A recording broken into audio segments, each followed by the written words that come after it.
Esses eventos por virtual são muito interessantes, né? Facilita muito, cara. Eu estava falando com o pessoal da Emerge aqui, que eles vão fazer uma pós de arbitragem. Aí já... Acho que a gente está online já, acho que os participantes já estão aqui. Tá bom. Já estamos? Já estamos online, né, Guilherme? Sim, doutora. Guilherme, já está todo mundo admitido na sala? Sim, atualmente 44 participantes. Eles agora podem entrar a qualquer momento. Tá. Acho que a gente pode esperar uns 5 minutinhos aí para as pessoas irem entrando, né? O pessoal está dando bom dia aqui, ó. Gilberto Justo já deu bom dia. Já que vocês estão vendo isso, que eu não estou vendo nada. Tem um chat embaixo, assim, tem um chat. Você pode ampliar ele. Marcelo Ferro também deu bom dia aqui. Bom dia. Ângela, tá todo mundo dando bom dia. Tunico.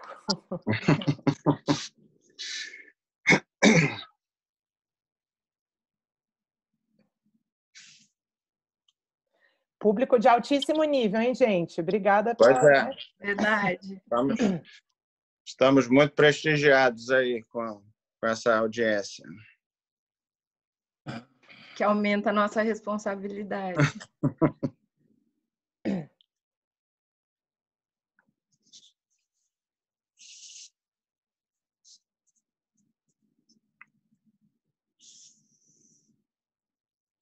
Até a Ana Borja da França está dando. Então, temos até audiência francesa.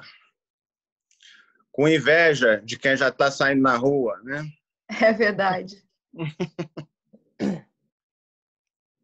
Já vi fotos do pessoal passeando lá na beira do rio. Ainda está entrando o verão na Europa, né? O pessoal já está... Espero que a gente possa sair o mais rápido possível.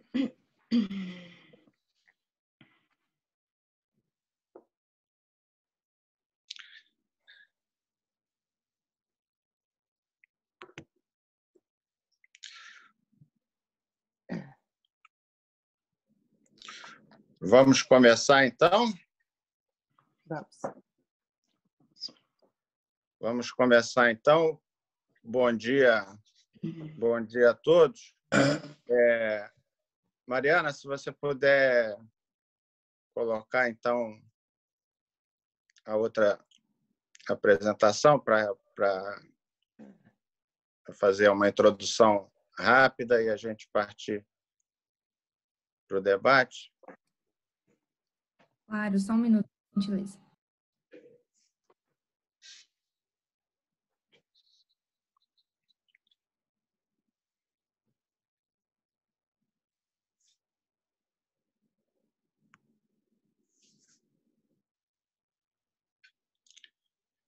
Está em modo de apresentação, né?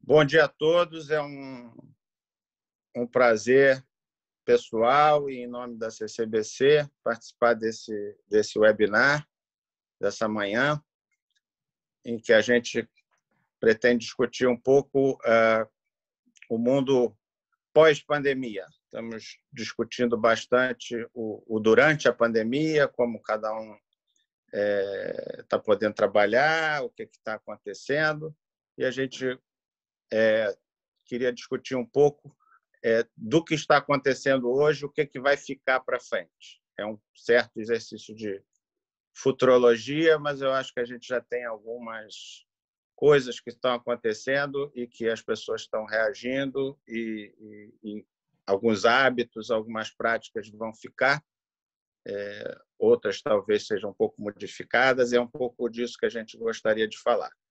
Esse é o primeiro de uma série de 2 webinários. O primeiro deveria ter sido na segunda-feira passada, mas os feriados aí de São Paulo, e tem feriado, não tem feriado. Então, segunda-feira, em maio, foi 9 de julho, e nós acabamos não podendo fazer o webinar na segunda-feira passada. O outro webinar sobre gestão de contratos e o que modifica nas empresas e nos contratos, ele vai ser realizado, vocês vão receber todos o aviso também, ele vai ser realizado no dia 8 de junho, na outra segunda-feira, sem ser a próxima, a seguinte. Vai ser no dia 8 de junho, às 14 horas. Vocês vão receber depois esse aviso para poder se inscrever também. Se você puder passar o slide, Mariana, por favor. Eu queria brevemente fazer a apresentação dos nossos palestrantes, conhecidos de todos, né? Eleonora Coelho, presidente do Câncer CBC, mestre por Paris II, foi da comissão do Senado que tratou da reforma da lei de arbitragem. A Eliane Carvalho, sócia de Machado Meira Advogados, na área de contencioso civil e arbitragem, pós-graduação na PUC de São Paulo, na Universidade de Roma Sapienza, na Fundação Getúlio Vargas, e atual representante do Brasil na Corte de Arbitragem da CCI. E o Pedro Batista Martins, todos conhecido de todos, árbitro aí de primeira hora, membro da comissão que fez o anteprojeto da lei de arbitragem e, sem dúvida, uma das cabeças mais brilhantes da arbitragem brasileira, por fora e por dentro. Eu tenho também uma ligação pessoal com cada um. Eleonora me convidou para ser vice-presidente da CCBC, para fazer também, ajudar na expansão, na abertura aqui do escritório do Rio de Janeiro, que já foi um sucesso. Tem sido um prazer trabalhar com a Eleonora na CCBC. Eliane talvez nem saiba, mas minha primeira presidência de arbitragem no caso da CCI foi um caso que ela era advogada. Eu fui indicado pela corte naquele caso, foi um caso bastante interessante, nós fizemos até uma inspeção pessoal numa siderúrgica junto com os peritos, foi uma experiência muito boa e Eliane era advogada, advogou muito bem na causa. E Pedro foi um dos primeiros árbitros a me indicar como presidente, tenho uma gratidão muito grande, admiração, é sempre um prazer e aprendo muito quando trabalho com o Pedro. Se puder passar. Isso é um pouco o que a gente gostaria de discutir. Esse é uma obra de um artista francês chamada Beyond Crisis, Além da Crise. Uma pintura, ele faz uma pintura no gramado mesmo, né, com uma tinta biodegradável, não sei nem se isso ainda está lá, isso foi pintado em abril. Uma criança olhando para os Alpes, isso é na Suíça, e olhando na distância e olhando para frente.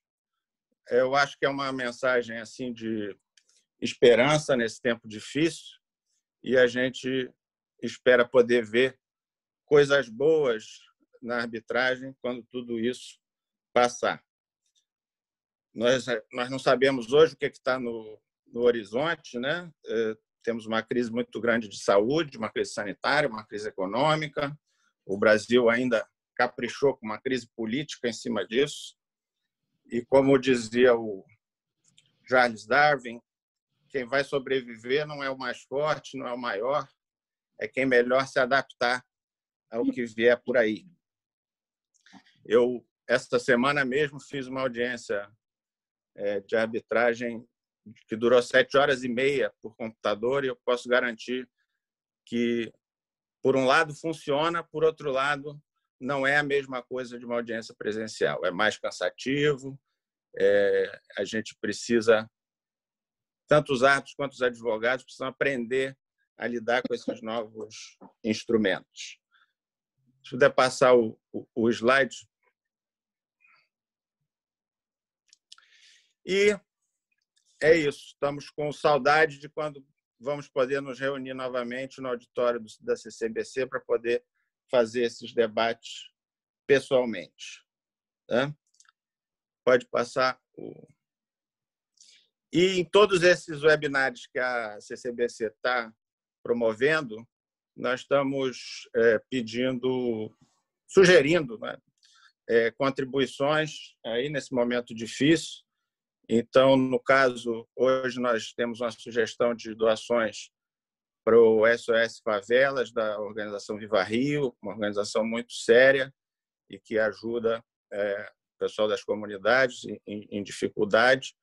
A Mariana vai colocar o link no chat. Então, quem puder e quiser contribuir, é uma sugestão nossa e acho que será uma contribuição muito boa, muito importante. Eu, moderador, não devo falar demais, vou passar, então, inicialmente a palavra para a Eliane. A ideia é que a Eliane fale um pouco sobre a visão dos advogados, do que está mudando, vai mudar na arbitragem.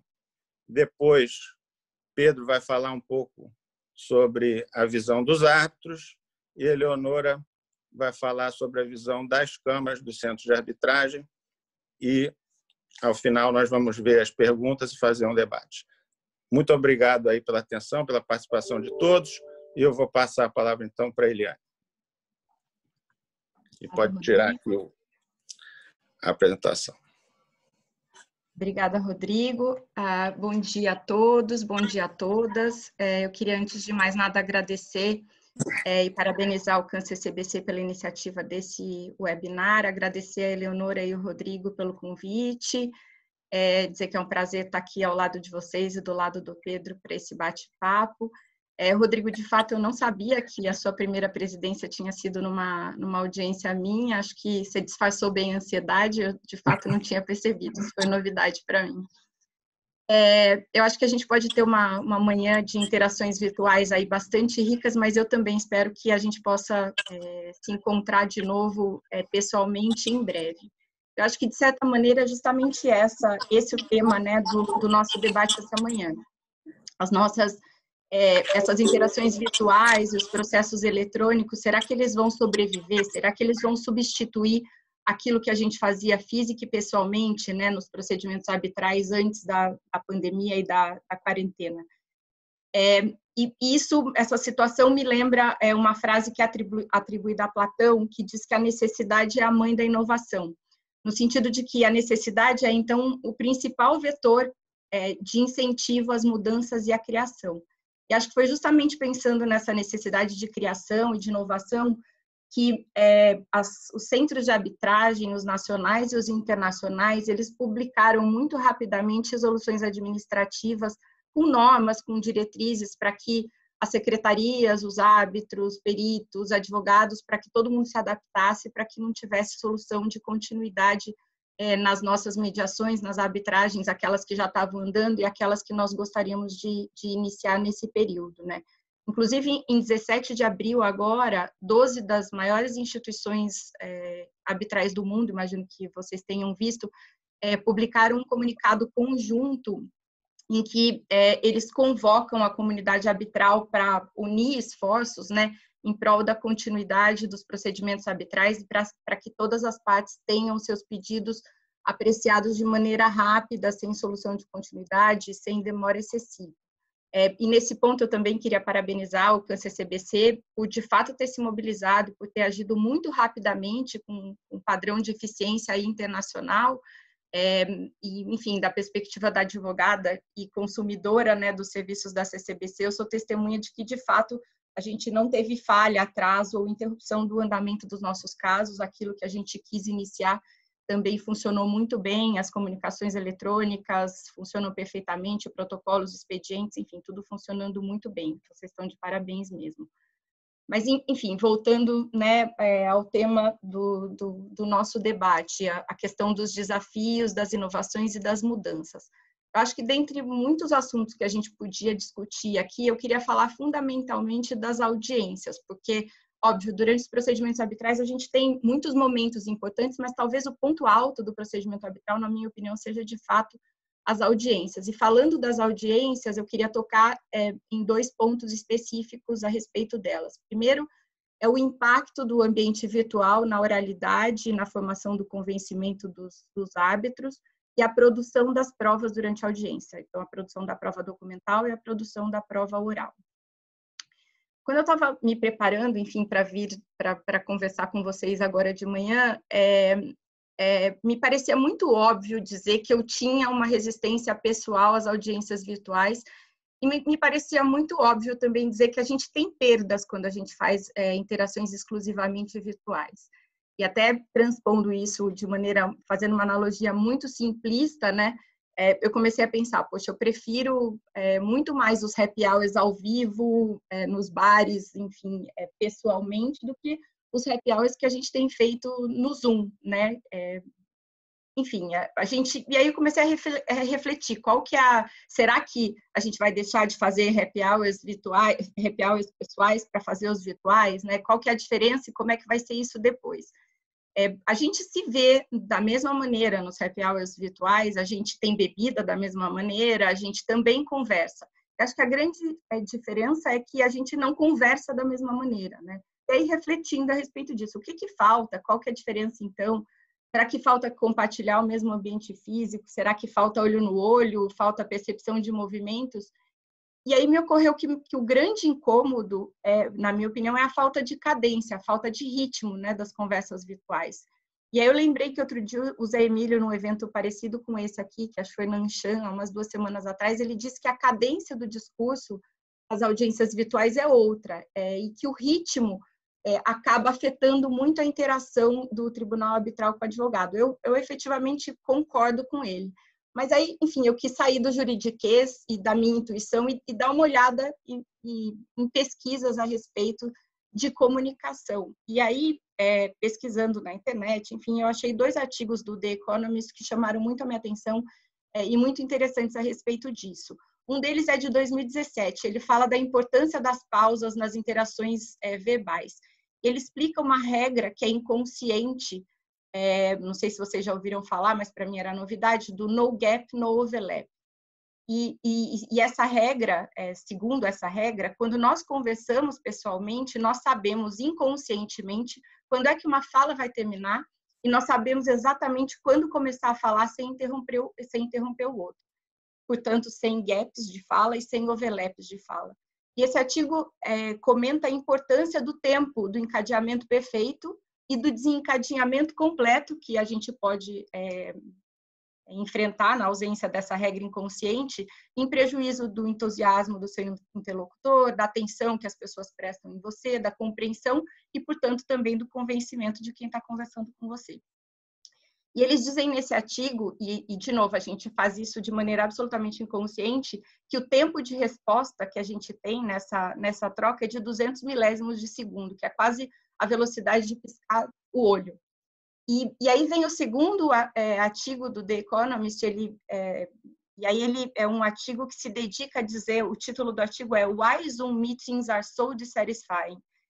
E ele retoma o conceito, né, dessa regra inconsciente do no gap, no overlap, e ele conta que o Zoom, embora ele prometa uma resposta muito rápida, ele raramente cumpre uma resposta de 150 milésimos de segundos, o trânsito da ida e da volta já somam mais que o dobro daquilo que a gente espera de tempo de resposta, e eles evoluem ainda no artigo dizendo que quando uma resposta demora mais de 700 milésimos de segundos para ser ouvido pelo seu interlocutor, a resposta é entendida como menos convincente do que aquelas ditas na regra inconsciente dos 200 milésimos de segundo. E eles falam, um outro ponto interessante da pesquisa é de que quando eles analisam diálogos virtuais, os espectadores, inconscientemente, eles atribuem notas piores de credibilidade para os speakers que sofreram com questões técnicas ou com dificuldade de conexão. Então, quem tem dificuldade técnica ou de conexão soa como um interlocutor menos confiável. E aí, se a gente transportar toda esse artigo, essas questões dos artigos que eu mencionei, se a gente transportar tudo isso para o ambiente da audiência virtual, me parece que a gente não tem dúvidas a respeito das perdas que a gente enfrenta. E talvez agora elas fiquem explicadas mais cientificamente, menos intuitivamente, como estava na minha cabeça quando eu comecei a me preparar para essa conversa. Apesar de surgir e da gente ver soluções tecnológicas, muito avanço, né, nisso, e serviços com o objetivo de melhorar essa experiência das audiências virtuais, como é o caso, tem aquelas câmeras rotativas inteligentes, com lente abrangente, que escaneia o ambiente, que pode ser controlado, inclusive, remotamente pelo tribunal arbitral. Fato é que a gente tem perda nessa transição. E acho que nenhum advogado gostaria de perder, ou que a testemunha perdesse, a credibilidade de um tribunal arbitral por problemas técnicos ou de conexão. E acho que também não gostariam de soar menos convincentes, porque a resposta que deveria ser assertiva demorou mais do que os 700 milésimos de segundos para chegar ao ouvido dos árbitros. O Gary Bourne mencionou num webinar organizado pela SIAC, e eu concordo com ele nesse ponto, que essa nossa inclinação que nós temos pelas audiências presenciais, ela não é só mero conservadorismo nosso, né? Pelo menos não totalmente. Ela se justifica no fato de que a quantidade de informação verbal e não verbal que a gente colhe nos ambientes presenciais é algo extremamente difícil da gente repetir e mimetizar virtualmente. Enfim, todos esses estudos científicos nos ajudam a entender essa nossa resistência intuitiva e desenvolver mecanismos para corrigir e melhorar a tecnologia que a gente usa atualmente.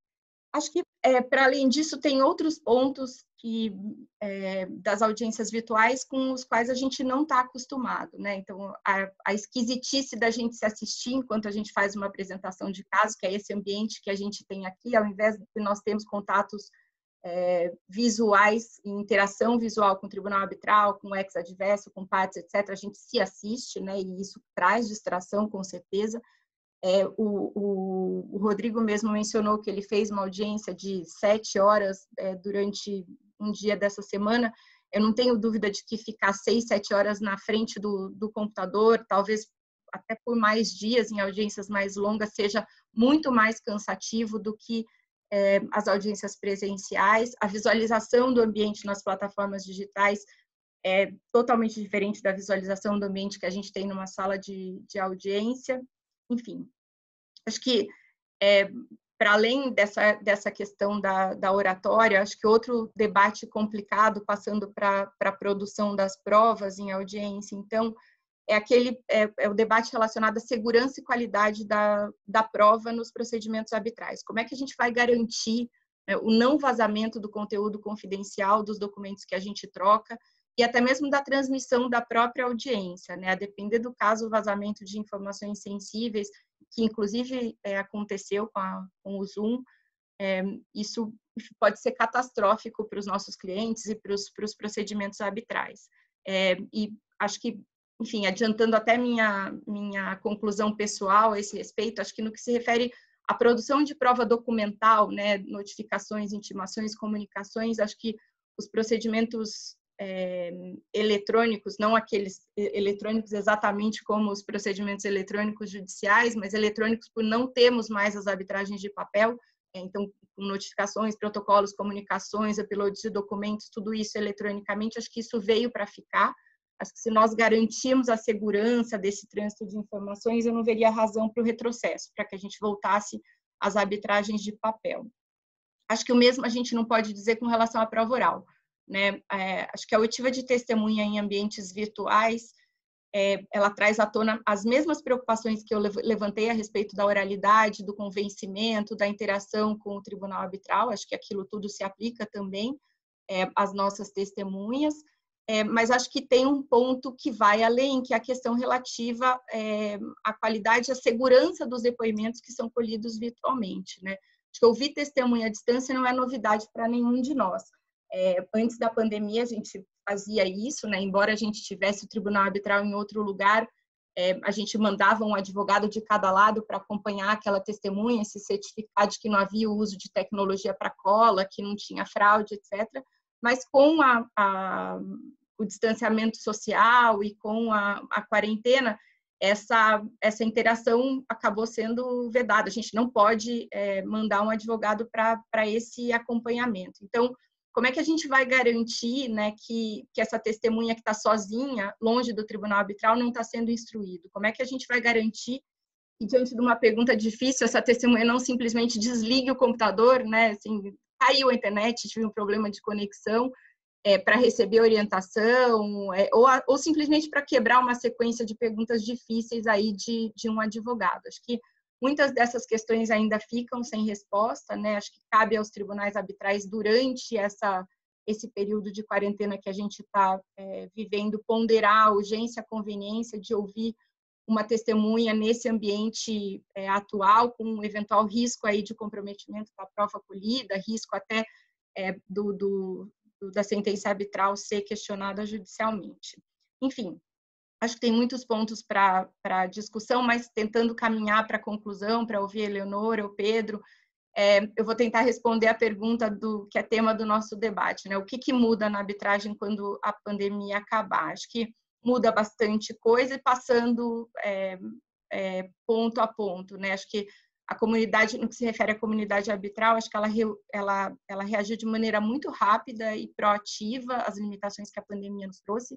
Acho que eu quero acreditar que isso só revela e confirma a força da arbitragem, a importância dela como mecanismo de resolução de disputa. Da perspectiva do advogado, eu acho que as audiências arbitrais, as audiências virtuais não necessariamente vieram para ficar. Eu acho que são evoluções, a gente precisa ainda de evoluções tecnológicas para que isso seja uma opção palatável no futuro, né? Especialmente, enfim, acho que a gente teve aí um intensivo compulsório dessas audiências virtuais, e talvez isso mitigue, nos ajude de alguma maneira a diminuir a nossa resistência para esse recurso no futuro. Quanto às arbitragens de papel, acho que elas já vinham se enfraquecendo antes da pandemia. Acho que elas vão se tornar mais raras daqui para frente, né? A gente vai utilizar cada vez mais os ambientes virtuais, as nuvens, Dropbox, Google Drive, enfim, talvez até outras tecnologias criadas pelas próprias instituições arbitrais, e acho que as arbitragens eletrônicas vão se tornar mais frequentes, talvez até a regra depois desse cenário pós-Covid. No fim, eu acho que nós somos seres sociais, sim, a tecnologia é paliativa, ela é útil nesses momentos de crise, mas ela não vai substituir a nossa natureza, que é comunitária e que é social. Acho que eram esses os meus comentários, eu agradeço vocês pela atenção e aguardo aí ansiosa as contribuições do nosso moderador, do Pedro e da Eleonora. Obrigada. Obrigado, Eliane. Pedro, só antes de eu passar para você, só um comentáriozinho, Eliane, uma coisa que você não mencionou, a audiência virtual ela tem evidentemente um custo reduzido, né? Ela não implica em viagens, em reunião das pessoas, e ela também, em algumas situações, ela facilita a agenda, justamente para você não ter viagens e tal, que cada um pode fazer do seu lugar, de onde você mora, sem ter deslocamento, e às vezes pode ficar mais fácil de achar uma agenda. Você vê os clientes, pela questão do custo e do tempo, forçando os advogados a ser o teu cliente, de que é importante fazer a audiência presencial. A sua pergunta cortou um pouco, Rodrigo, mas acho que se eu entendi bem, você quer saber se eu vejo o cliente pelas questões de custo preferirem audiências virtuais, é isso? Isso. Eu acho que quando a gente está... óbvio que a economia pode ser um fator, mas acho que no ambiente de arbitragem que já tem custos extremamente elevados, acho que não vai ser o custo de deslocamento que faria a diferença. Se os advogados recomendarem as audiências presenciais, eu acredito que os clientes topariam e, apesar de um custo talvez um pouco mais alto, que a gente acabaria fazendo mais audiências presenciais. Não acho que seria esse o fator determinante, não. O que talvez seja muito... que é útil, é sempre um midpoint, né? Às vezes a gente tem clientes em distâncias muito longas e, de fato, você vai ter aí deslocamentos de até 48 horas para uma audiência, é bastante complicado. Mas acho que com organização a gente consegue fazer. alternativamente, a tecnologia tem que melhorar bastante para que a gente consiga, enfim, acho que ter a mesma qualidade presencial e virtual da audiência. Tá ótimo, Eliane. Obrigado. Depois a gente vai voltar a esses assuntos também nos debates. Eu vou passar, então, a palavra para o Pedro, agradecendo também tua presença, Pedro. O que você está vendo aí do ponto de vista dos árbitros? Bom dia a todos. Bom dia, Rodrigo, Eliane, Eleonora. Prazer estar com as duas aqui. Eliane, representante do Brasil em Paris. Eleonora, para além de presidente do CAN-CCBC, que conseguiu implementar essas regras rapidamente eletrônicas aí para viabilizar os processos de arbitragem. Ela não fala para ninguém, mas eu soube que ela é do corpo docente de LLM da Sciences Po, também em Paris. Então, você vê, Rodrigo, enquanto nós ficamos aqui no Rio, as duas estão em Paris. Elas não falam nada, mas elas já estão naquela fase de relaxamento lá do isolamento, né? E também, então, um beijo das minhas amigas, meus amigos todos que eu já vi, alguns que eu vi, enfim, todos extremamente experimentados em arbitragem. Então, isso aqui vai ser apenas uma troca de ideias, né?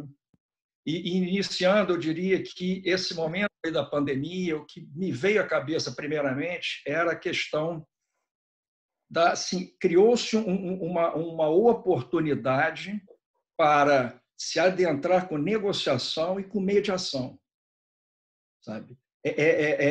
Todas essas questões que surgem, que demandam uma resposta extremamente rápida, tá? Devem se iniciar com negociação e depois, se for o caso, mediação. Eu não sei, não me parece que a mediação e a negociação tomaram algum impulso, acabaram em evidência. Eu espero que sim, que esse eu acho que é um momento propício para deslanchar. Mas eu não vou falar de mediação, obviamente, que não é meu tema, e eu sei que o Zé Emílio está na casa dele de campo, vem estudando profundamente esse tema, então, obviamente, eu deixo para o Zé Emílio tratar disso posteriormente em algum outro webinar, porque ele já é um craque em arbitragem, agora, então, em mediação, se tornará outro craque. A arbitragem e a visão do árbitro, audiência, né? A Eliane, ela colocou a visão dos advogados com uma certa restrição, com algumas ponderações e com mais preocupação do que aceitação para as arbitragens virtuais. Eu, hoje, nas arbitragens que eu tenho, praticamente não foram as partes, uma ou as duas não aceitaram fazer a audiência virtualmente. Eu até entendo que tem situações, tem casos que demandam que a audiência seja feita presencialmente. Ela possibilita uma melhor apreensão dos fatos, das questões, por todos, árbitros e advogados e também partes. Mas eu entendo que nós vamos conseguir conciliar.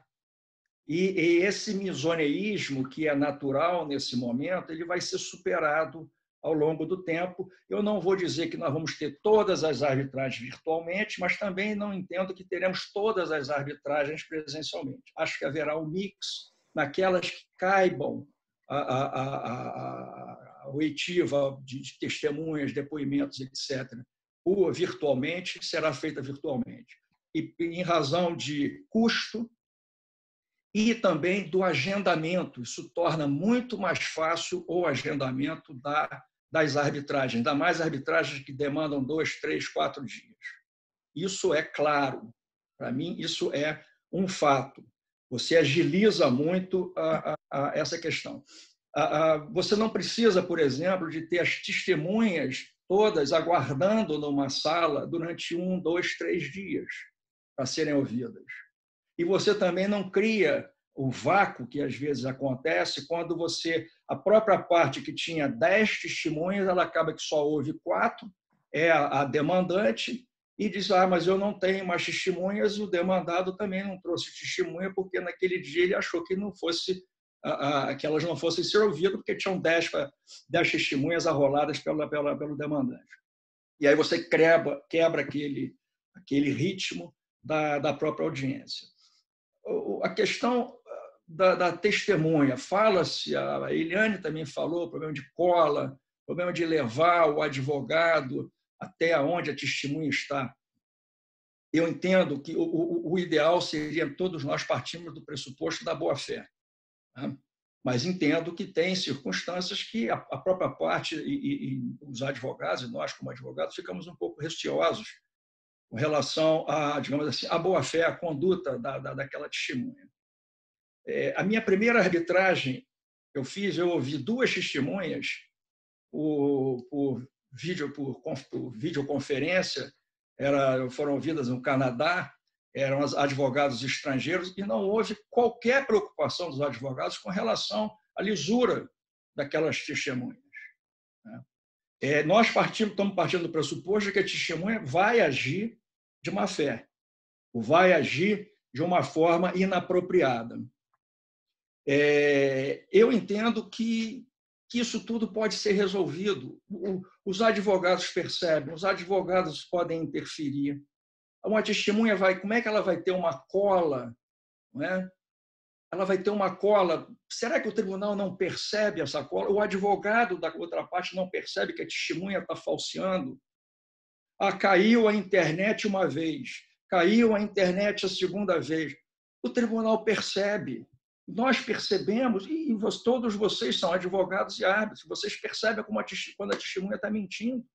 Ela não está falando a verdade, ela está se escorregando, está saindo não está respondendo às perguntas que foram feitas, às vezes umas perguntas objetivas, simples de responder, a testemunha não consegue responder. Então, eu acho que isso tudo vai ser acomodado, né? Isso tudo será superado no meu modo de ver. A verdade é que, para a testemunha, será muito mais confortável ela não sentar naquela cadeirinha, né, onde ela tem na frente os julgadores, onde ela tem dos lados os advogados, né, que aquilo, de certo modo, gera um grande desconforto para a testemunha. Então, ela vai estar numa posição muito mais confortável. Quem sabe não será o momento de se começar a trabalhar os depoimentos escritos, porque todos já saberemos o que a testemunha falou, qual é os fatos que ela presenciou. Estarão todos eles relatados no depoimento escrito. Talvez seja um caminho para você poder compatibilizar essa questão de ouvir a testemunha por videoconferência. Aí depois já ouvi também dizer que está preocupado se tem alguém que está colando, está botando uma informação, fazendo gestos com as mãos para a testemunha, ou em câmeras, que serão aquelas câmeras, sei lá, 180 graus, você pega tudo, você vê tudo. Enfim, eu acho que esse sistema veio para ficar, não para todas as audiências, mas para uma boa parte das audiências, e será algo muito produtivo, muito importante para todos nós. Bom, deixa eu ver aqui. Agora, nesse momento, e tem mais, na hora que nós superarmos essa fase de isolamento, de distanciamento social, as dificuldades que muitas vezes teremos, os advogados têm de estar, cada um dos seus parceiros estarem distantes uns dos outros, não podem conversar, não podem trocar ideia, o que é fundamental, o que é importante, poderá acontecer que depois, obviamente, superada essa questão, os advogados poderão estar juntos no seu escritório fazendo uma videoconferência, a audiência por videoconferência. Então, essa problemática que existe hoje será tranquilamente afastada no momento posterior. Agora, vamos ter arbitragens presenciais ainda no transcorrer dessa fase complicada que nós estamos vivendo. nós teremos que ter agora espaços nas salas de audiência distintos do que nós temos hoje. Eu acredito que as câmaras já estejam tomando as suas medidas para ver como que vai ser feito, porque nós não vamos poder estar numa sala com todo mundo um do lado do outro. Então, nós vamos ter que ver agora a questão de espaço para as próximas audiências que acontecerão ainda esse ano. Mas isso é uma questão que eu deixo, número de pessoas, você vai ter que ter máscara, usar máscara, não usar máscara, o espaço de 2 metros de um para o outro, e vai por aí afora, mas eu deixo isso para a Eleonora depois querendo se manifestar. O que talvez, será que nós vamos ter essas questões de pandemia, nós vamos aumentar o número de árbitros de emergência? Será que demandará, será que as partes vão se atentar para essa realidade, que já é uma realidade no âmbito da CCI, até porque lá o regulamento prevê expressamente que quem insere a cláusula também está preso aos árbitros de emergência. E uma questão também que é importante colocar, o árbitro de emergência, e mesmo essas medidas cautelares, né, que outro dia eu conversando aí com os advogados que trabalham bastante nesse campo da arbitragem, eles ficam um pouco incomodados que na arbitragem essas medidas de urgência, essas tutelas de urgência, nunca se confere, se assegura o provimento inaudita a outra parte. Essa é uma questão realmente que os árbitros têm que começar também a verificar e avaliar. A sensação que fica, eu acho que isso aqui começou, essa forma de sempre ouvir a parte contrária, eu não estou dizendo que não é desnecessário, né? Mas é apenas para refletir, que virou, digamos assim, uma praxe no nosso campo, essa questão de entrou ali uma tutela de urgência, você submete a outra parte. Talvez, eu acho que isso tenha sido assentado em razão de uma prática internacional. A prática internacional sempre foi a conferir o contraditório antes de qualquer decisão cautelar. E se nós formos olhar os regulamentos das câmaras brasileiras, pelo que eu olhei há um tempo atrás, todos eles, quando falam em árbitro de emergência, mencionam a ampla defesa, o direito ao contraditório, etc., etc. E alguns já até disseram que, com base nisso, há uma necessidade de submeter as questões à contraparte. Eu não vejo dessa forma. Primeiro, que não precisaria estar escrito que as partes do árbitro de emergência ou o árbitro tem que assegurar no curso do procedimento o devido processo legal. Isso aí não precisa estar escrito em nenhum regulamento. Então, eu vejo isso realmente como uma assimilação de uma prática internacional e que foi incorporada à nossa prática nacional. É uma questão relevante? É uma questão realmente que não pode ser modificada? Eu acho que não. Pode ser, sim, modificada, mas tem que ser quando realmente houver alguma extrema urgência, como eu já vi casos lá atrás, aliás, o Rodrigo era até o advogado, era realmente um caso de extrema urgência, e o tribunal conferiu o provimento sem a oitiva, sem ouvirmos a outra parte. E eu falo isso porque muitas vezes agora nessas questões ligadas a esses efeitos aí negativos, impactos econômicos e financeiros da pandemia, possivelmente nós teremos essas medidas de urgência, e daí eu levantei a questão do árbitro de emergência também, e esse ponto da concessão de tutelas sem ouvir a outra parte. E me parece que também, nesses casos aí de pandemia, infelizmente, como todos sabem, está sendo dito aí no mundo inteiro, a questão, o impacto financeiro, né, é muito violento. Nós teremos, possivelmente, questões de impecuniosidade sendo postas aos tribunais arbitrais. Eu fiz aí uma análise, já tem também um tempinho, e pelo que eu me recordo, há uma reação, eu acho até positiva, dos tribunais judiciais em aceitar que a parte afaste a cláusula compromissória e vá ao Poder Judiciário sob a alegação de impossibilidade de pagamento das custas, honorários, etc. Há toda uma formulação na jurisprudência de prestígio ao princípio da competência e prestígio da cláusula compromissória.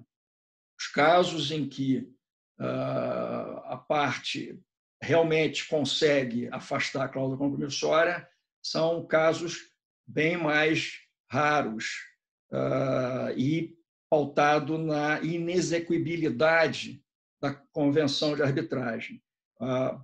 Pegou-se essa inexequibilidade daquele artigo da Convenção de Nova York e adotou-se para essas questões de impecuniosidade, ainda que em arbitragens domésticas. E essa incapacidade da cláusula ser, impossibilidade dessa cláusula ser executada, ela está na linha de que a parte, ela não vai, o procedimento arbitral não será um procedimento, digamos assim, eficiente e eficaz, a ponto de que não prejudicar a parte que sofre de impecuniosidade. Alega-se que haverá obstáculos, né, no sentido de impedir até a ampla defesa e o amplo contraditório. Nós estamos aí em questões como contratação de advogado, contratação de assistente técnico, contratação, enfim, pagamentos aos experts, etc. O que se tem é sempre o prestígio à cláusula compromissória, o prestígio a esse princípio da competência, e até já foi dito que a questão de denegação de justiça ou de acesso à justiça deve ser tratado pelo tribunal arbitral. Ou seja, a Câmara e o tribunal arbitral devem possibilitar a parte que está sofrendo financeiramente de ter acesso à justiça mais no campo da arbitragem, o que eu acho um pouco, digamos assim, complicado. Para você realmente demonstrar que essa impecuniosidade é capaz de afastar, de prejudicar, de tornar inexequível a cláusula compromissória, você tem que demonstrar falta de recursos, a impossibilidade de obtenção de recursos para fazer frente aos custos da arbitragem e demonstrar, se você, por exemplo, é parte demandada, que o demandante se nega a pagar custos correspondentes à parte da demandada. E, por fim, então, falando em obtenção, impossibilidade de obtenção de recursos, também creio que virá ganhar a força, nesse momento, o financiamento de terceiros. Né? O financiamento de terceiros ganhará força. A CCBC, o CAN-CCBC já tem uma resolução sobre esse tema. Não posso informar vocês sobre as outras câmaras, mas eu sei que uma ou outra não tem ainda uma resolução sobre essa questão. Eu acho que é importante todas terem, e não vejo necessidade de regulamentação alguma sobre essa questão, mas é importante que tenha, porque eu entendo que vai ganhar força o financiamento de terceiro, e aí surgirão as questões, para terminar, Rodrigo, surgirão com certeza as questões de revelação, acesso ao contrato do financiador com o financiado, e, em contrapartida, eu quero caução, porque a parte entende que se aquela pessoa está sendo financiada porque ela não tem recursos para honrar o resultado, para honrar, né, a indenização, que a parte entende que vai ter sucesso ao final. E, então, quer dizer, essas questões todas vão surgir no campo da arbitragem. E eu fico por aqui, creio dentro do meu tempo, e agradeço, então, aí o convite e repasso a palavra ao presidente, ao moderador. Obrigado. Obrigado, Pedro. Você trouxe várias questões aí interessantes da mudança da dinâmica das audiências, certamente um aumento de cautelares, impecuniosidade, que a gente vai ver aí nos próximos tempos. Vou passar logo a palavra para a Eleonora, falar um pouco da visão institucional, e aí depois a gente volta para debater esses assuntos e outros. Já temos várias perguntas aqui, mas eu passo antes para a Eleonora, para depois a gente passar para os debates. Obrigado. Obrigada, Rodrigo. Eu gostaria de agradecer, antes de mais nada, a você que teve a iniciativa de organizar esse webinar. E eu que agradeço por tê-lo como vice-presidente. Dizem que você só é inteligente se você se valer de pessoas mais inteligentes do que você para te acompanhar no caminho de uma liderança, né? Então, eu acredito que nesse aspecto eu tenha sido inteligente por ter te convidado aí para ser vice-presidente. E agradeço também ao Pedro, a Eliane, a todo o time do Câncer CBC, e agradeço especialmente a quem está nos assistindo. Tenho visto aqui amigos e amigas extremamente competentes, arbitralistas, advogados, árbitras e árbitros. Eu vou dividir minha apresentação em duas partes. Contar um pouco como tem sido a atuação das instituições de arbitragem agora no curso da pandemia, né, especialmente do Câncer CBC, e o que a gente pode esperar para o futuro. Muitas dessas questões foram abordadas aí pela visão da Eliane como advogada, do Pedro como árbitro, e eu acho que há muitos pontos de convergência e de questões que nós já estamos enfrentando, né? Bom, o que tem sido feito internacionalmente? Algumas das câmaras não tinham processo eletrônico e não tinham esse procedimento 100% remoto. Eu cito alguns exemplos. CCI, LCIA, SIAC, Hong Kong. Eles começaram, implementaram também rapidamente processos parecidos com o nosso, com download de documentos, envio eletrônico. Todos não tinham ainda, essas câmeras não tinham e também criaram agora, recentemente. Algumas, por outro lado, já se valiam de um processo eletrônico e não tiveram tanta adaptação. Eu cito a título de exemplo ICSID, né, que já tinha um procedimento bem eletrônico. E o Câncer CBC, o que nós fizemos? Nós temos feito, né, e nós fizemos desde que aconteceu essa pandemia. Bom, nós partimos de algumas premissas para tomar as medidas, né? Quais foram essas premissas? A continuidade dos procedimentos arbitrais, mediante soluções que garantissem a rigidez, a eficácia e o custo-benefício dos procedimentos, e ao mesmo tempo assegurasse toda a segurança da comunidade arbitral, advogados, árbitros, nosso time, um grau mínimo de interferência da instituição também no procedimento, deixando sempre aos árbitros decidirem as questões relevantes, se suspende, se não suspende, por exemplo, que é algo que no início foi muito cobrado da instituição, né? Não, vocês têm que interferir, a exemplo do Poder Judiciário, vocês têm que suspender os procedimentos. Veja o CNJ, eu recebi várias cobranças nesse sentido, mas a premissa para a tomada na nossa decisão foi o grau mínimo de interferência e possibilitar que, ao mesmo tempo que houvesse essa continuidade dos serviços com garantia, houvesse uma segurança jurídica para todos. E por que isso foi possível, né? Porque o regulamento do Câncer CBC, ele prevê, primeiro, a possibilidade do presidente, no caso, a presidente, de emitir resoluções a respeito da organização do procedimento, e, por outro lado, o artigo 2.6 diz que a comunicação eletrônica ela é, para todos os fins, uma comunicação válida para intimação, para notificação e para todo tipo de comunicação. Então, não há que se falar em algum tipo de nulidade, porque também nós somos questionados sobre isso. Mas essa conversão não significaria uma nulidade do procedimento? Onde está o fundamento que autoriza essa conversão do procedimento físico para eletrônico? E está aí, há um fundamento regulamentar e, portanto, já havia essa previsão que a comunicação eletrônica ela é, sim, válida para todos esses efeitos. Outra premissa para a tomada das nossas medidas foi a cibersegurança. Nós temos um time de TI, que inclusive está aqui acompanhando o nosso webinar, muito competente. Nós avaliamos todas as plataformas, avaliamos as questões de sigilo e confidencialidade, não é algo novo para nós.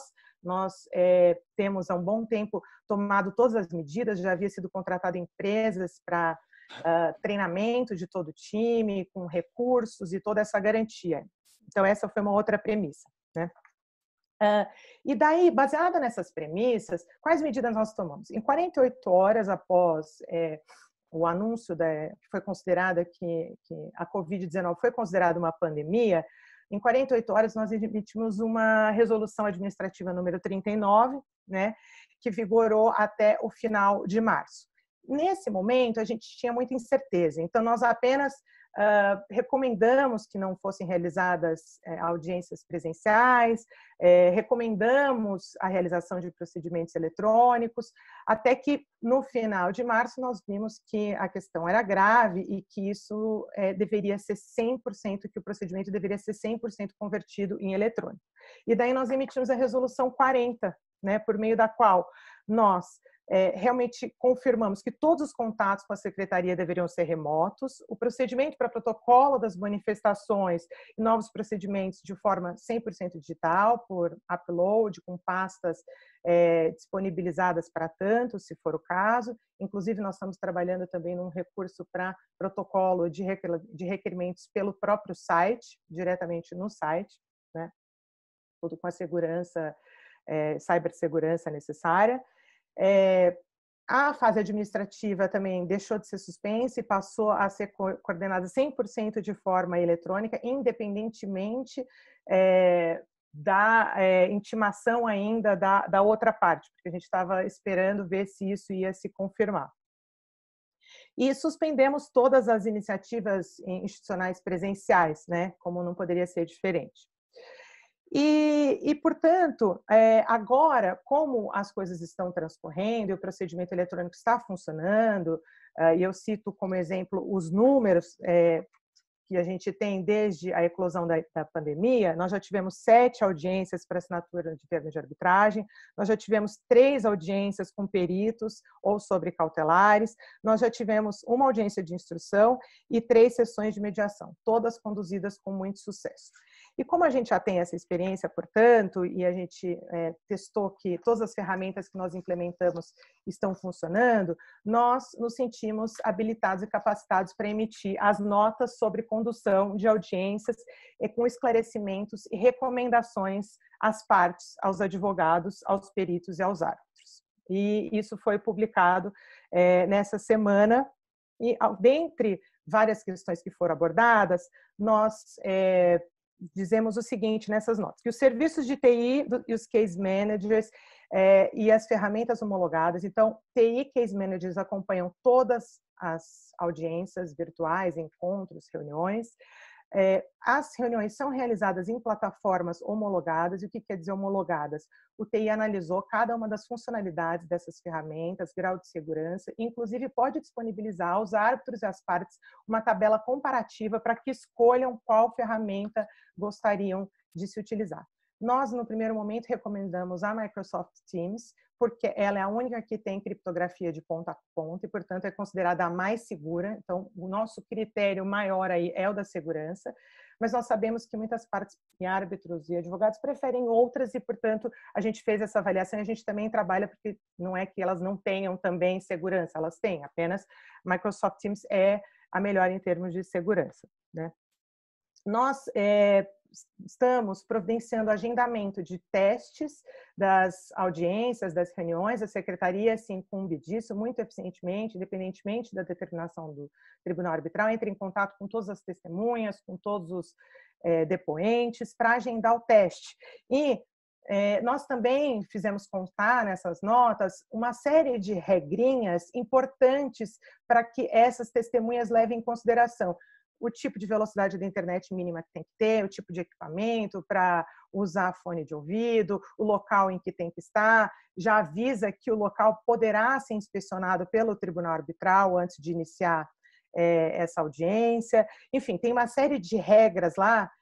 Até tinham me sugerido para eu falar que tipo de roupa as pessoas deviam usar. Isso eu achei melhor não colocar, porque eu espero que o mínimo de discernimento, apesar de já ter visto como essa ausência de discernimento quanto a isso, mas eu achei que o grau de interferência da instituição arbitral não precisaria tanto, né? Que cada um tenha o seu discernimento para usar uma roupa adequada na condução desses depoimentos, etc. Espero que a gente não precise mudar, porque existe a ressalva lá nas notas de condução que as regras poderiam ser alteradas a qualquer momento, conforme a gente for percebendo a necessidade, né? A gente também dá algumas sugestões para os próprios árbitros. Nós vamos passar para os árbitros uma lista com todas as pessoas que estarão presentes, que se conectaram, para que haja essa chamadinha para ver se está todo mundo lá, né? Nós também estamos recomendando que todas as partes, os advogados, na verdade, providenciem o core bundle digital. Isso era um problema que tinha nas audiências físicas e presenciais. Os árbitros não recomendavam e chegava lá, tinha que consultar nossos autos, e nem sempre essa era a forma mais rápida e eficiente. Então, a gente está agora expressamente recomendando que sejam fornecidos core bundle, né?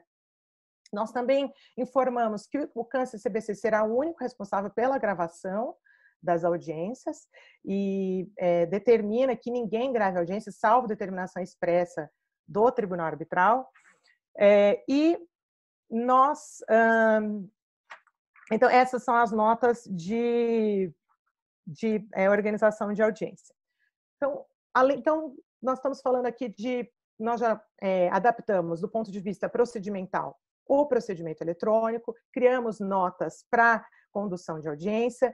Nós agora estamos começando a fazer a parte de adequação dos espaços físicos para a realização das audiências. Nós contratamos, inclusive, Pedro, te agradeço, porque foi uma sugestão até sua, a gente começasse a fazer isso desde logo, e com toda a razão. Nós contratamos arquitetos que estão analisando as regras em vigor, porque por mais que haja liberação governamental para encontros, nós sabemos que o vírus vai continuar por aí e que o risco de contágio, enquanto não houver uma vacina, ele existe e, portanto, nós temos que tomar as medidas para qualquer tipo de encontro de pessoas físico, né? E daí nós estamos analisando a legislação aplicável atualmente e vamos adequar com distanciamento entre 1,5 metro, 2, eu não sei, se for o caso, inclusive, de colocar divisórias de acrílico, etc. Por que a gente tem que fazer isso? Porque até você perguntou, Pedro, nós vamos de máscara nessas audiências físicas? Daí eu faço uma pergunta até para vocês, né, como advogados e como árbitros. Não é pior até uma audiência física presencial de máscara do que uma audiência eletrônica? Né? Porque a máscara impede que você tenha aquela leitura labial e a completa visão do rosto da pessoa, de todas as expressões. Então, eu fico pensando, né, nesse momento que talvez a audiência virtual, se for o caso aí de termos que usar máscara, talvez ela ainda seja melhor, né? Nesse problema que você falou, Eliane, de expressão, de conseguir interpretar, de se passar exatamente a verdade dos fatos, né?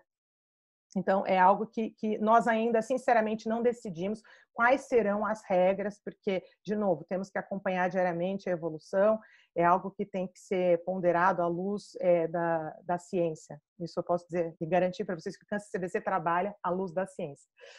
O que mais nós fizemos aí no curso dessa pandemia? Nós, do ponto de vista institucional e social, nós redirecionamos a verba do patrocínio do Congresso do Comitê Brasileiro de Arbitragem, que não poderá ser realizado de forma presencial. Eu vi que está aqui presente a Débora Visconti, a Flávia Bittar, esse presidente também está aqui presente nos ouvindo, e porque a gente sabe quão importante é esse evento para a comunidade arbitral e como era uma verba que era voltada para a confraternização da comunidade arbitral, a gente pensou que nada melhor do que voltar essa verba para outro tipo de confraternização, ao redor daqueles que precisam nesse momento. Então, a gente achou que era um movimento social muito importante da instituição. E ficamos muito felizes e nós doamos R$300 mil para o HC, que está aí fazendo um trabalho incrível de saúde aqui no estado de São Paulo e em geral. E o que mais nós fizemos? Nós também participamos da campanha da Arbitral Women de diversidade de gênero em eventos digitais, porque a gente percebeu um retrocesso. Bom, eu digo que a gente percebeu um retrocesso. Eu não sei se é bem um retrocesso, só acho que talvez não seja retrocesso. Já era assim, só que com o alcance do digital sendo extremamente maior, a gente apenas percebeu que os eventos aconteciam sem diversidade de gênero. E isso ficou muito evidente. A gente recebe diariamente, a gente tem um grupo aí de brilhantes arbitralistas, advogadas, e a gente debate isso, e a gente vê que tem eventos aí com 10 pessoas, só homens. Você fala, não é possível que não tem, sabe, 2 mulheres que possam falar nesse evento. Então, nós fizemos essa campanha e a gente teve uma receptividade muito boa, sabe? A gente tem visto aí os advogados falando, poxa, boa ideia, eu não tinha pensado nisso, e era mais uma questão mais de viés inconsciente que a gente participou e contribuiu. Nós temos organizados esses webinars que são gratuitos, e que a gente acha que é muito importante essa missão acadêmica da troca profissional, inclusive vejo aqui perguntas excelentes de advogados, essa troca é essencial, né, entre nós, entre a comunidade, como fazer, o que conduzir agora, quais são os calcanhares de Aquiles, etc. Mas, por outro lado, a gente está pedindo, e aí o Rodrigo foi gentil de falar que nós estamos recomendando, eu estou pedindo para que todo mundo, por favor, doe para essas instituições que a gente recomenda, gente, assim, nós somos muito privilegiados, sabe? E ter acesso aos conhecimentos do Pedro, da Eliane, do Rodrigo aqui, é um privilégio. Então, assim, peço que, por favor, doem, que seja pouco, mas a gente não pode ajudar todo mundo, mas se todo mundo ajudar alguém, já faz a diferença. Bom, e o que a gente espera para o futuro, né? Quais os impactos dessa pandemia no futuro, o que vai ficar, o que vai passar, em termos de eficiência, por exemplo. Isso foi comentado tanto pela Eliane, pelo Pedro.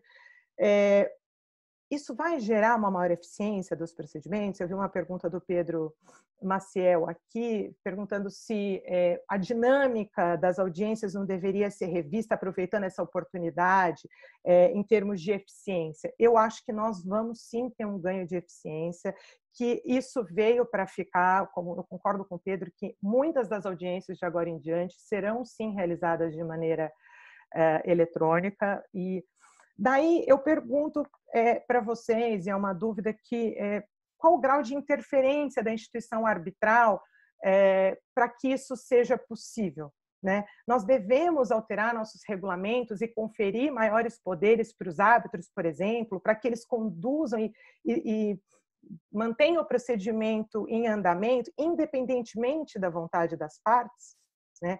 Essa é uma dúvida, porque nós, como Câmara, estamos fazendo o seguinte, olha, nós não suspendemos, fornecemos todas as ferramentas para que o procedimento arbitral continue transcorrendo e colocamos isso, inclusive, na nossa resolução. Se alguma parte tiver algum problema, faça o pedido fundamental. Se em fase administrativa, para nós, Câmara, se já em fase de tribunal arbitral instituído, para o tribunal arbitral. E o tribunal arbitral decidirá. Então, nós tratamos como exceção a suspensão.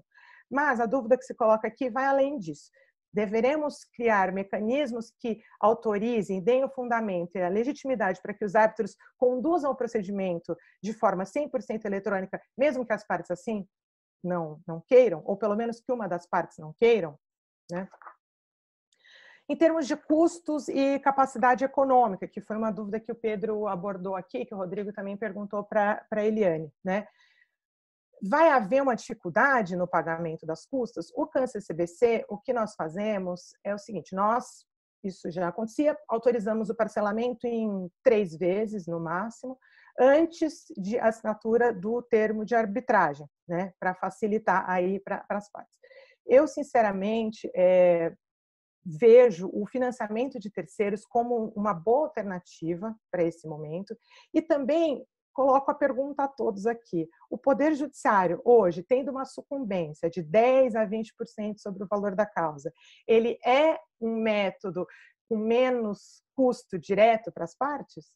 Não sei. Então, sinceramente, algo a ser ponderado, né? Nesse momento de falar, não, mas eu vou sair da arbitragem, porque a arbitragem é mais cara que um processo judicial. Não sei, sinceramente, talvez não. Talvez o risco a que se exponha na arbitragem hoje, em termos de custo, seja menor do que o que se expõe no Poder Judiciário. E, portanto, não vejo isso como um fundamento legítimo para que as partes não se socorram daquilo que acordaram desde o princípio, né? Existem financiamentos terceiros, existem recursos aí para resolver essa questão. Eu acho que o que eu gostaria de dizer em geral é isso. Quais os desafios, né, que nós temos aqui como comunidade, né? Eu acho que nós, como diria o presidente da Suprema Corte de Singapura, o Sundaresh Menon, nós, como instituição arbitral, temos uma função de gatekeeper do Instituto, temos uma função de tratar das questões regulatórias, mas eu acho que, como tudo, nós temos aí a missão de fazer este foro de debate neutro para nós nos solidificarmos como um instituto. Nós sabemos que existem inúmeras ameaças ao Instituto da Arbitragem, né? E até foi interessante, porque o Eduardo Silva Romero, na conferência de novembro do ano passado da CCI, tratou a arbitragem como um direito essencial, como um direito essencial do ser humano. Então, eu acho que nós temos, como comunidade, garantir que a arbitragem seja, de fato, um direito a ser exercitado pelas partes. Nesse momento difícil, ela garante uma solução mais rápida, mais eficaz, e essa é a missão que eu vejo nossa como instituição. Evitar aí problemas, temos problemas, ameaças de toda a sorte, né? Num país que está enfrentando instabilidades políticas, temos ameaças aí fiscais e até de pessoas que se veem insatisfeitas com eventuais resultados. Então, essa é a nossa missão, garantir um procedimento eficaz, ético e da melhor forma possível. Obrigada. Obrigado, Eleonora. O tempo voa, então vamos aproveitar aqui o tempo que nós temos para continuar o debate. E eu queria aproveitar, você mencionou aí o comentário do Pedro Maciel, e eu posso falar por testemunho próprio que a dinâmica de uma audiência virtual ela é diferente. Está todo mundo tateando, por enquanto. Ninguém sabe. É um outro meio de comunicação. Como a Eliane falou no início, quer dizer, a própria forma de reação da gente ao que você ouve, ao que você vê, é diferente. O seu grau de concentração, você ficar muito tempo parado na frente de uma tela, tudo isso são experiências novas. E eu acho que tanto do lado dos atos quanto do lado dos advogados, nós vamos ter que aprender a lidar com esse novo meio de comunicação, né? A audiência virtual não é igual à audiência presencial e, portanto, a forma de apresentar um caso, a forma de inquirir, eu acho que para ser mais eficiente não vai ser igual. Não sei ainda como acho que está todo mundo experimentando ainda, mas a gente vai ter que aprender a navegar num novo formato, né? E aproveitando também, tem uma pergunta aqui do Rafael Pássaro,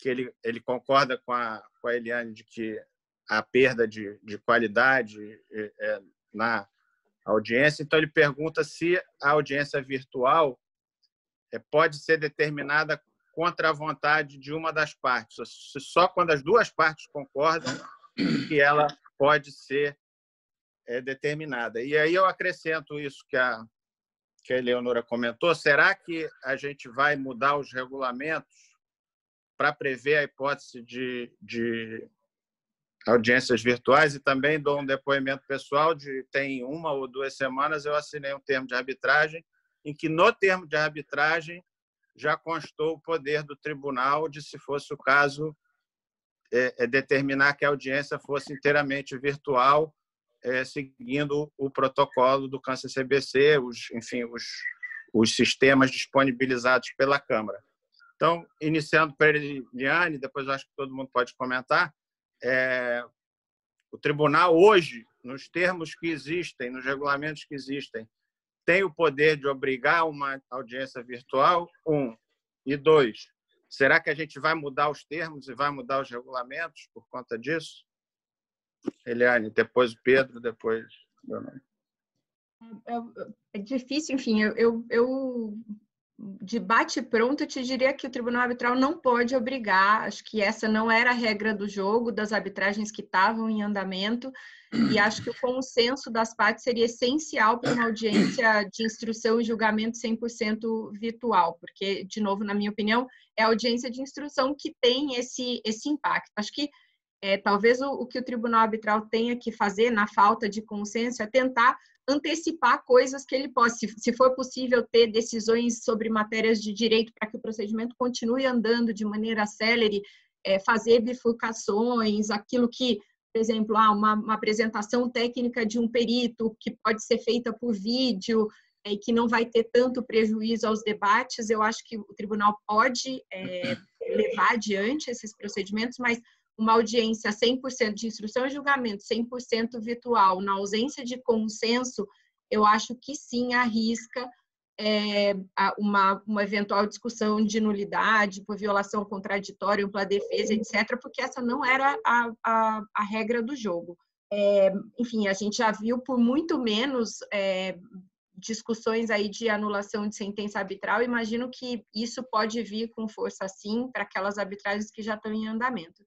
E aí, indo para a segunda pergunta, será que nós vamos ter que alterar os termos de arbitragem, os regulamentos? Talvez sim, talvez, de certa maneira, óbvio, sem engessar demais, porque, no fim das contas, o termo de arbitragem pode dispor a questão a respeito das questões procedimentais, mas talvez algum ajuste a gente vai ter que fazer sim, e talvez a gente precise da evolução tecnológica, a gente precise de muito treinamento mesmo, né? Nós éramos, pelo menos estou dizendo no meu caso, eu era treinada ao contencioso estritamente judicial, a gente aprendeu a fazer arbitragem, a gente aprendeu as tecnologias das audiências, as nossas primeiras audiências arbitrais não tinham PowerPoint, não tinham a tecnologia que a gente usa hoje, nós aprimoramos isso no nosso dia a dia aí da prática arbitral, e a gente vai ter que se reinventar, vai ter que aprender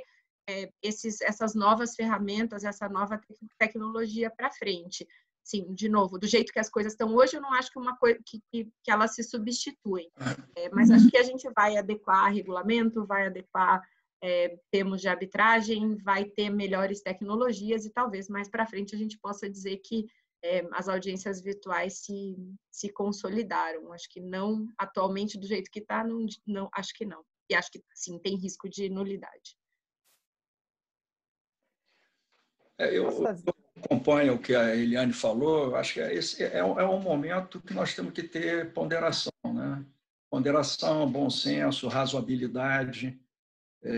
Querer impor, mano militar, uma audiência, que muitas vezes é uma audiência extremamente complexa, virtualmente, num procedimento que já vem acontecendo há 1 ano, 2 anos, 3 anos, sabe, com oitivas de muitas testemunhas, com questões técnicas, com peritos e assistentes, me parece que é algo que não deve acontecer.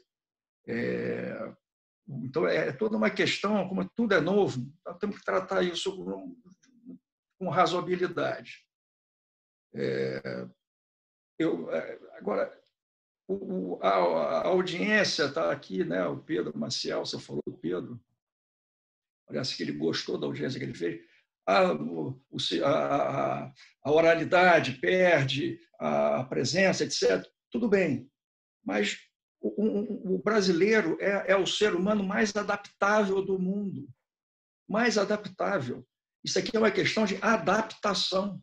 Eu não tenho dúvida que os advogados e os árbitros, que se confundem muitas vezes, né, eles se adaptarão rapidamente às audiências virtuais.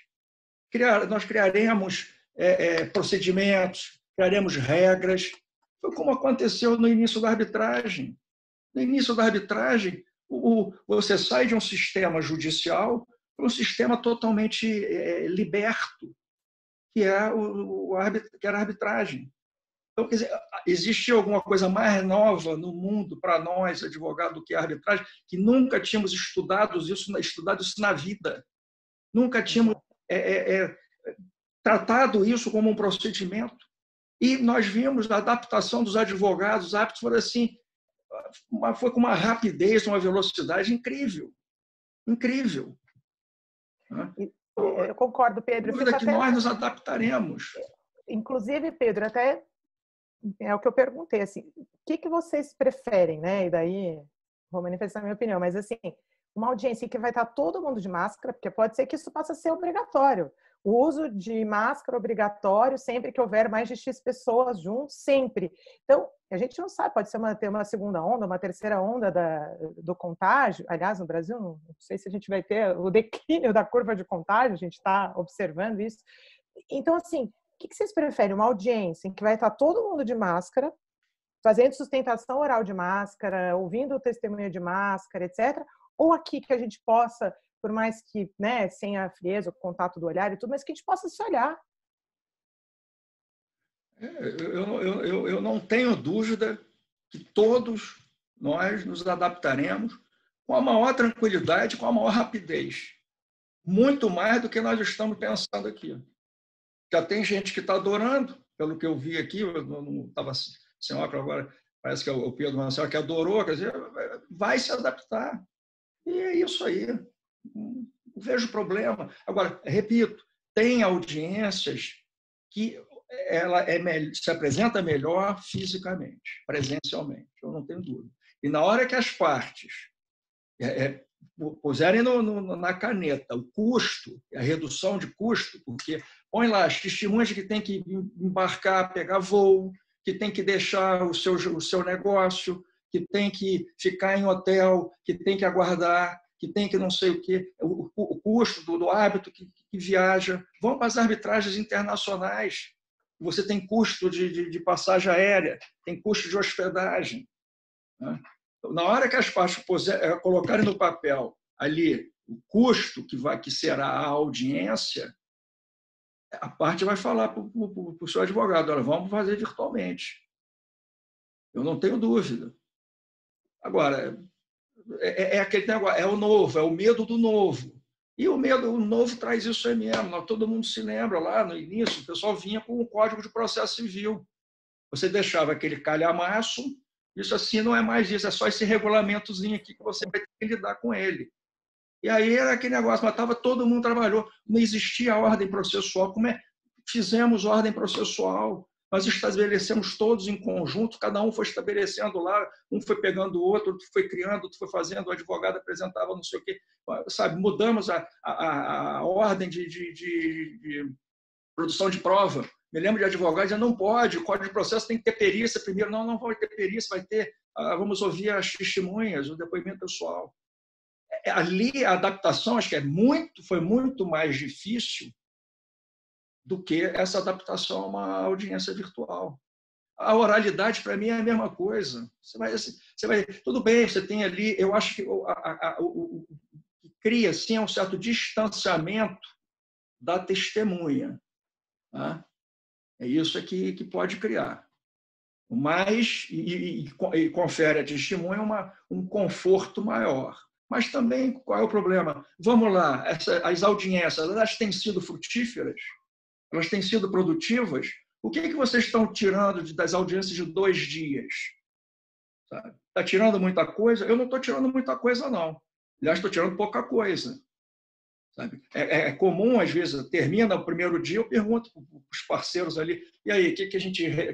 Hoje, o que nós que saiu aqui de útil para nós hoje? Não saiu nada. Saiu, acho que aquela fala ali, aquele negócio é de se pensar. Então, você tira 5%, 2%, às vezes, de um dia de audiência. Sabe? Mas eu acho que veio para ficar e vai ser implantado. Agora, voltando aqui, desculpa, acho que eu estou falando demais, a questão, eu acho que, eu não sei se regulamento, alguma coisa no termo de arbitragem, tem que estabelecer, tem que ver. É como se colocar, talvez, no termo de arbitragem nesse momento. Não creio que seria bom mudar regulamento. Acho que nós temos que criar um pouco mais de massa de audiências virtuais, ver como é que os advogados estão percebendo, como é que o árbitro está percebendo essas audiências, ter um termômetro, que tipo de audiência seria permitida. A audiência para ouvir perito e assistente, eu acho que muitas vezes você pode fazer. Nós vamos ter que ouvir 2 testemunhas de um lado, um depoimento pessoal do outro lado. Precisa todo mundo viajar, todo mundo ficar em hotel, testemunha, não sei mais o que. Podemos fazer isso virtualmente. Mas eu acho que nós temos que ter o termômetro. E o melhor termômetro, acho que são as partes, os advogados, no momento da assinatura do termo de arbitragem. Porque eles têm uma visão, os advogados têm uma percepção de o que será necessário no curso desse procedimento, pelo menos uma percepção. Eu acho que aqui não vai ter perícia. Isso aqui é uma matéria que talvez a gente tenha 1 ou 2 testemunhas para esclarecer um ponto ou outro. Vamos fazer virtual, vamos deixar virtualmente, a gente ouve as partes antes e depois decide. Me parece que no termo de arbitragem é o melhor, o termo é o instrumento melhor, mais apropriado para a gente definir essa questão da audiência. A minha impressão, do mesmo jeito como os contratos vão mudar também, quer dizer, acho que depois dessa pandemia, as cláusulas de força maior, por exemplo, certamente vão ser diferentes nos novos contratos, né? Eu acho que algumas coisas a gente vai acabar adaptando nos termos de arbitragem. E acho que possivelmente como o Pedro falou, possivelmente vai virar um hábito, uma norma quase, uma autorização ao tribunal para determinar a audiência virtual, ouvidas as partes, né? De alguma forma também a gente possivelmente vai ter audiências mistas, né? Algumas coisas virtuais, algumas coisas pessoais também. Tem uma perda entre da testemunha desse contato pessoal, tem uma perda também dentro do tribunal arbitral, que conversa ali. Tudo bem, você tem salas virtuais que você pode sair e conversar um pouco, mas também tem um feeling ali no dia da audiência que você conversa, e o jantar entre o primeiro dia e o segundo dia, que, além de agradável, a gente discute o caso, né? E que no virtual não vai ter. Eu pergunto a vocês se vocês acham que a questão do papel me parece que veio para ficar realmente, acabar de vez. Já estava acabando a arbitragem em papel, como a Eliane falou, e acho que isso vai acabar de vez realmente. A gente foi levado a isso e está funcionando. Vocês veem preocupação? Que tipo de preocupação de segurança, de investimentos que eventualmente a Câmara as câmaras tenham que fazer para garantir a segurança dessas arbitragens totalmente digitais? Não sei, Eliane, do ponto de vista com a preocupação que os clientes têm, que os advogados têm, e a gente estabeleceu, evidentemente, no CâncerCBC, um protocolo, vamos dizer, emergencial, com as pastas em SharePoint, dos documentos e tal, mas vocês acham que precisa de algo mais para para essa arbitragem sem papel? Eu acho que, de novo, eu já tinha dito isso na minha exposição, acho que isso veio para ficar mesmo, a gente montar aquelas 6 vias de um monte de papel, assim, além de ser ecologicamente incorreto, acho desnecessário mesmo, acho que a gente fazer isso eletronicamente é muito mais prático, acho que as preocupações seriam com a qualidade e segurança da tecnologia que a gente usa, né? Assim, isso não ser passível de invasão ou de divulgação, e acho que a facilidade de upload, velocidade do próprio sistema, né? A gente percebe, não sei quanto vocês usam o PJE, mas às vezes o sistema fica intermitente no dia do prazo, você não consegue fazer upload, você tem dificuldades, assim, se forem plataformas das próprias câmaras, a gente tem que ter certeza da qualidade daquilo, de onde a gente tem que carregar os documentos para fins de protocolo, porque, de fato, a gente pode ter falhas sistêmicas na hora do prazo, enfim, a minha preocupação seria com qualidade e segurança da plataforma que a gente for usar definitivamente, se a gente admitir que nós não vamos mais ter arbitragem em papel, a plataforma que a gente for usar definitivamente para isso, né? Em qualidade e segurança mesmo. Leonora, a gente já conversou em reunião de diretoria aí essa questão da digitalização antes mesmo da pandemia, né? Sim, então... é o que eu falei, a gente já, antes de tudo acontecer, a gente já tinha contratado, né, uma empresa, a gente já fez treinamentos, nosso TI é todo, e a gente tem esse monitoramento constante, diário. Essa semana mesmo, a Ana Benetti me passou uma informação de que um evento tinha sido hackeado, para a gente redobrar a atenção. E o nosso TI vive redobrando a atenção, e a gente usa a plataforma que é a considerada mais segura para upload de documentos, que é a da Microsoft, né? Então, quer dizer, eu acho que a gente ter uma própria plataforma não vai ser o caso, porque foi o que você falou, assim, ou a gente tem uma plataforma que é extremamente segura, chancelada, e você criar isso é muito difícil, né? Então, mas enfim, eu acho que a gente já tinha tomado todas as medidas de cibersegurança e hoje a gente está colhendo esses frutos e oferecendo esse serviço com muita segurança a todos os usuários. Agora, vai ter uma outra história, né, gente, que é a questão da proteção de dados, que aí é um outro capítulo para a gente fazer um outro webinar sobre isso, porque a gente não sabe se a lei vai ser, enfim... Não acho que não vai, quer dizer, não vai entrar em vigor esse ano, né? Mas não sabemos exatamente quando vai entrar, etc. Então, mas esse outro capítulo, e a gente estava aí tomando todas as medidas para adequação, tínhamos também já contratado um serviço de compliance com a lei de proteção de dados e tudo, mas agora, enfim, demos uma segurada e vamos ver como as coisas vão andar. Porque acho que sim, vamos ter que tomar cuidado também com isso.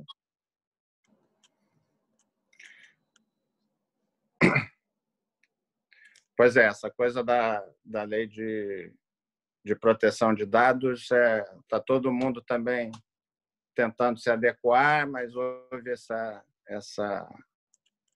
esse adiamento, né? E a gente não sabe ainda como é que vai ficar, né? Queria perguntar para a Eliane, o Pedro comentou tanto de um aumento de cautelares quanto do aumento da questão de impecuniosidade e o problema do pagamento de custas pelas partes. Você, na sua prática, já está sentindo isso?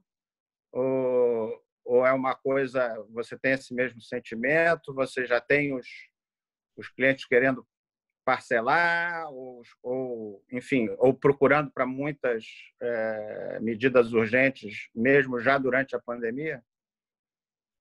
Acho que sim, acho que a gente percebe um aumento das cautelares, acho que isso aconteceu no escritório, sim. Tem uma preocupação, obviamente, com os recursos financeiros, mas nada do tipo, quero entrar com a arbitragem e não tenho dinheiro para o recolhimento das custas. Isso não foi Pelo menos, por enquanto, eu posso dizer que não foi uma discussão que a gente tenha enfrentado aqui no escritório. Não digo que não virá, mas eu acho que seria uma questão muito complicada, né? O direito à arbitragem gratuita. Acho que a gente já ouviu essa discussão quando a gente falou no passado de recuperações judiciais e arbitragem. Não acho que essa vá ser uma possibilidade, não. E aí, enfim, nas dificuldades, acho que as partes que tenham problemas vão ter que se valer mesmo de financiamento para utilizar o método que escolheram no contrato de solução de disputa via arbitragem, vão ter que se financiar, enfim, e prover recursos. Acho que não vai ter a possibilidade de usar aí os centros de arbitragem diferindo ou deixando para frente o pagamento das despesas, né? Vocês, como Câmara, podem falar melhor a respeito, mas acho que se eu tentasse fazer isso pelos meus clientes, não ia colar, né? Não acho que arbitragem pro bono não existe. Não, acho que não. Não existe. Né? Assim, e como eu disse, acho que o papel do advogado nesse momento é mostrar, inclusive para os seus clientes, o risco a que ele vai estar exposto no judiciário. Eu sempre mostro isso, né? Porque às vezes tem cliente que quer tentar, vamos tentar no judiciário para ver se a gente consegue ver. Eu falei, olha, gente, vocês vão tentar no judiciário, existe uma cláusula compromissória, se não levar uma condenação em 10% de honorário de sucumbência, vão ficar aí manco. Então, sinceramente, eu acho que vale muito esse esclarecimento dos custos implicados num processo judicial para ver que o procedimento arbitral não é efetivamente mais caro. O custo também que as pessoas têm que perceber não é só o custo financeiro, é o custo do tempo. Exato. É o custo do tempo. Você quer perder o tempo, você perde, infelizmente, no Poder Judiciário, e eu não estou aqui dizendo que a culpa é do juiz, necessariamente. Você quer perder esse tempo? O tempo, quando eu estava em empresa, eu já falei isso várias vezes, o presidente nunca me pediu uma decisão judicial, ele só me pediu uma liminar. Eu quero uma liminar ou eu quero caçar uma liminar. Decisão ele nunca me pediu sequer de primeira instância. Sequer de primeira instância. Uma vez eu levei a ele uma decisão de primeira instância que foi proferida 2 anos depois da liminar. Ele não sabia mais o que era, o que se tratava, e não queria nem saber. Isso de primeira instância. Esse é o fato. Eu acho que vai acontecer um fenômeno aqui com relação a essas coisas da pandemia, né? Essas questões contratuais que vão surgir. Um dado interessante que nós vamos ter, talvez, muito possivelmente, né? Essas questões que foram elevadas à arbitragem vão ter decisões que vão ser precedentes às decisões de segunda instância, muitas vezes judicial, e do STJ. Né? Será que, se publicássemos as sentenças arbitrais com todas aquelas precauções, elas serviriam de base para dispara o Poder Judiciário como uma forma de embasamento das decisões deles? Acho que a Eleonora pode falar também. Tem também o projeto aí de publicações também, né? Sim, exatamente. A gente, no ano passado, encerrou um trabalho da Comissão de Publicação de Sentença, foi um trabalho muito interessante, que nós coletamos informação de todas as instituições arbitrais do mundo, de todos os requisitos necessários para que se confiram transparência, mas ao mesmo tempo o sigilo das sentenças, e nós estamos com esse projeto em andamento, porque o relatório foi concluído e nós contratamos agora uma advogada que vai fazer o levantamento das sentenças, já, obviamente, com o prazo de tempo que nós acordamos, que é há mais de 3 anos atrás, para que comece a sanitizar essas sentenças e que a gente possa seguir o que foi publicado no relatório com toda a segurança. Eu acho que vai ser um material bastante interessante aí quando a gente puder divulgar, porque quem trabalha aí com arbitragem sabe que tem decisões de muito boa qualidade, muito interessantes, que vão ajudar muito aos advogados, enfim, a todo mundo que milita aí no direito. Infelizmente, nós já passamos do tempo e vamos ter que encerrar. Eu acho que foi um debate muito interessante, uma audiência muito qualificada também, a gente fica muito feliz. Queria convidar todos também para o próximo dia 8 de junho, nós vamos ter o segundo webinar dessa série, discutindo mais o que vai mudar nos contratos e nas empresas depois da pandemia. Vocês vão receber aí também o invite aí pela internet, enfim, divulgação. E queria agradecer muito a Eliane, ao Pedro e a Eleonora por terem participado, dar uma última palavra para cada um de vocês para despedida, que nós, infelizmente, vamos ter que encerrar pelo horário. Eliane? Bom, eu que agradeço a vocês pelo convite, acho que foi uma conversa muito, muito bacana.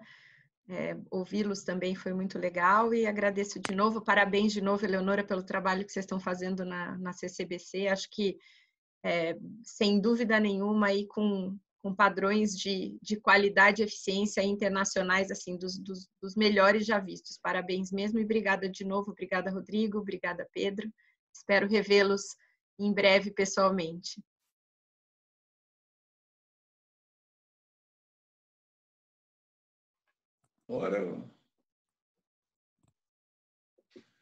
Bom, de minha parte, então, eu também quero só agradecer o convite. Um prazer enorme estar aqui ao lado de Eliane, Eleonora, Rodrigão, e desejar a todos muita saúde e muita paz.